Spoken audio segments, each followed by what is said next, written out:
following is an excerpt of a recent Mort Radio broadcast.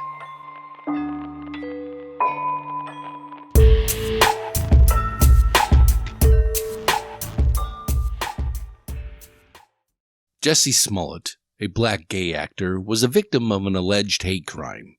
And now people are skeptical about his version of events. And guess what? Those people, those skeptics, they're not all white. Some of them are black. Some of them are Hispanic. I bet you even some of the Asians are in there too. A lot of people of all races are skeptical about Mr. Smollett's version of events. Now, I want to say right from the outset that I do believe Mr. Smollett. I have no reason not to. But I'm not kin to the just believe movement. I don't think someone should be held accountable, should be found guilty, just on someone else's testimony. I need more than that. I want to believe the person, but I do need more than that. Therefore, I can understand why people are being skeptical about Mr. Smollett's version of events. So let's review his version of events. 1. Mr. Smollett is attacked by two white guys in ski masks who are carrying a rope and a container or bottle filled with a chemical. Now, I can understand two guys wearing ski masks. It's cold outside. Plus, if they're going to commit a crime, they're going to want to hide their identities. And I can understand them walking the streets at night. If you're going to commit a crime, you're not going to do it in broad daylight. Most likely, if you're going to jump someone, if you're going to mug someone or commit a hate crime, you're going to do it late at night. You're going to do it when there's less chance of witnesses seeing what you're doing. But to prowl the streets, looking to attack someone, looking to jump someone, while carrying a rope and a container filled with a chemical, just seems a little bit unusual. Yeah, carry a lead pipe. Yeah, carry a knife, carry a gun.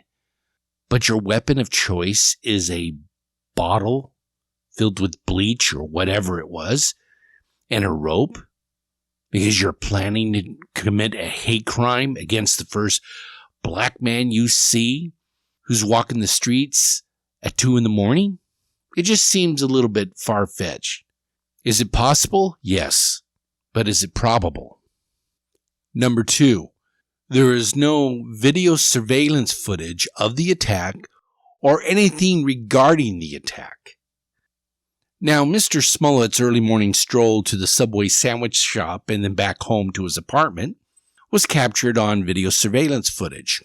The only time he really wasn't on video surveillance footage was a small 60-second gap, and that's when the attack occurred.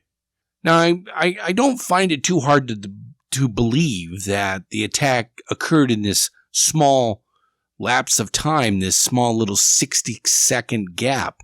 But what I find a little bit hard to believe is that there's no video surveillance footage of anyone following Mr. Smollett, of anyone entering in the alleyway that Mr. Smollett went walking down, or anyone leaving the alleyway after the attack.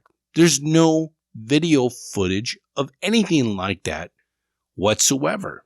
If there is, the police have yet to find it. There is surveillance footage of two people walking in the general area that Mr. Smollett was walking, but these two people aren't seen following him. They're not seen entering the alleyway where this attack took place. They're not seen running from the area or walking from the area. They are simply shown walking down a street, and that's it. Could these two people be involved with the attack? Perhaps. But there's nothing really suspicious of what they're doing. If you think what they're doing, which is walking down the street, is suspicious, then you have to say that Mr. Smollett's actions are suspicious because he was simply walking down the street too. Number 3. The unusual phrase of, "This is MAGA country." Now, I can see two guys using racial and homophobic slurs when they're kicking the shit out of someone. But the phrase, "this is MAGA country," it just seems out of place. It seems made up. Two guys jump a black man, beat him up, pour bleach on him, tie a noose around his neck, and then walk away and say, "this is MAGA country." It's just unusual. Could it have happened? Yes, could have happened. It's possible, but is it probable? Plus, let's remember, because it's such an unusual phrase, why wasn't it mentioned by Mr. Smollett during his first police interview, right after the incident occurred? Wouldn't it have stuck out in his mind because it is such an unusual phrase? I know some people would say, well, he was traumatized, he was stressed, he just simply forgot. But that really doesn't hold much water to me. It's such an unusual phrase because the crime was so vile, it being a hate crime, having a noose tied around your neck, that the phrase, "this is MAGA country," is going to stand out. You are going to mention it, or at least most people would. So is the phrase something that's would be said during an attack? Possible, but is it probable? Number 4, Mr. Smollett didn't turn over his phone to police when they asked for it.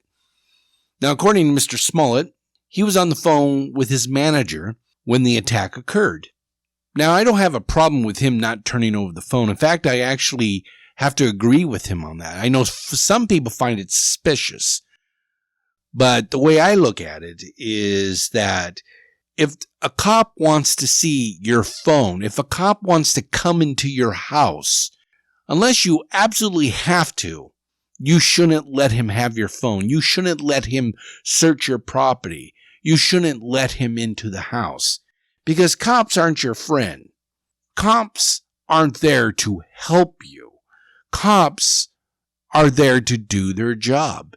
If you're a victim of a crime, they will do their job in taking your testimony, taking your statement, and processing that statement with other evidence that they find, and see if they can catch someone, see if they can catch the person who committed the crime against you. But they're not your friend. So I actually understand and agree with Mr. Smollett with him not handing over his phone when the police asked to verify whether or not he was actually talking to his manager. Now, maybe his reasons for not handing over the phone are more devious than mine, but I don't have a problem with him not handing over his phone. Anyway, the cops will eventually subpoena his phone records, and they'll find out whether or not he was actually on the phone during the time of his attack. Number 5. Mr. Smollett fights the fuck back. Now, Mr. Smollett's injuries in regards to this attack amounted to having a scratch under one of his eyes and possibly a bruised rib. As far as his clothing is concerned, other than the chemical substance that was poured on him, they are not ripped, they are not pulled, torn, and most of all, his phone remained undamaged and still could be used, and his sandwich was still intact, enough so that he carried it home. Now, when you think about it, you had 3 men, 2 men attacking 1 man who was fighting the fuck back, but shows no signs of bruised knuckles or torn clothing or damaged property. It amounts to almost someone rolling around in the snow and then getting back up. Again, is it possible? Yes, but is it probable? Number 6. Mr. Smollett has a big mouth. Now, when I say Mr. Smollett has a big mouth, I mean that in a good way. He's very opinionated. I think people are entitled to be opinionated. If you believe in something, you should speak your mind, or at least speak your mind when someone asks you to. So Mr. Smollett is opinionated. He has no problem telling people what he thinks. That's quite evident when you read his Twitter post to the president when he states, "Shut the hell up, you bitch-ass nigga. You will continue to run this country further into the ground and risk lives every time you breathe. You're not the president. Just a dumpster full of hate. Fuck out of here. Sick to my stomach that literal shit currently represents America to the world. So Mr. Smollett isn't afraid to speak his mind. Yet, when he is a victim of an alleged hate crime, when he has been jumped by two men who yell racial and homophobic slurs in his face, who beat him up, who pour a chemical on him, who tie a rope around his neck, who then yell in his face, "This is MAGA country."